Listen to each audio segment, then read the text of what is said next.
নমস্কার বন্ধুরা, আমার চ্যানেলে আপনাদের স্বাগত জানাই। আজকে আমি আপনাদের বানিয়ে দেখাবো মাছের মাথা দিয়ে মুগের ডাল। প্রথমে আমি মুগের ডালটাকে শুকনো খোলায় ভেজে নিয়েছিলাম।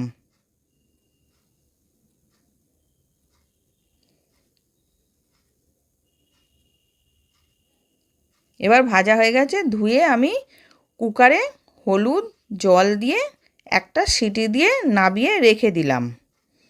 এরপর কড়ার মধ্যে তেল গরম করতে দিয়েছিলাম। মাছের মুড়োটা আমি ভেজে নেব ভালো করে। এবার মাছের মুড়োটা ভাজা হয়ে গেছে, আমি তুলে নিলাম। তেজপাতা, জিরে আর গরম মশলা ফোড়ন দিলাম। তারপরে আমি কুচো পেঁয়াজ দিয়ে দেব। পেঁয়াজটা আমি হালকা করে ভেজে নেব।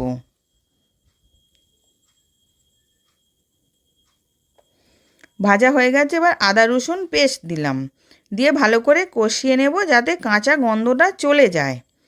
তারপর টমেটো আর কাঁচা লঙ্কা কুচি দিয়ে দিলাম, ওটাকেও ভালো করে নেড়ে নিলাম। ধনে গুঁড়ো জিরে গুঁড়ো দিয়ে ওটাকেও ভালো করে নেড়ে নিচ্ছি।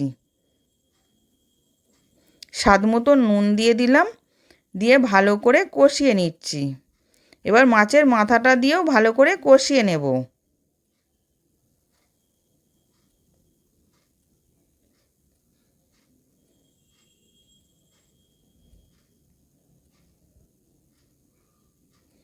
এবার কষানো হয়ে গেছে, আমি ডালটা ঢেলে দিলাম, দিয়ে ভালো করে মিশিয়ে ফুটতে দেব।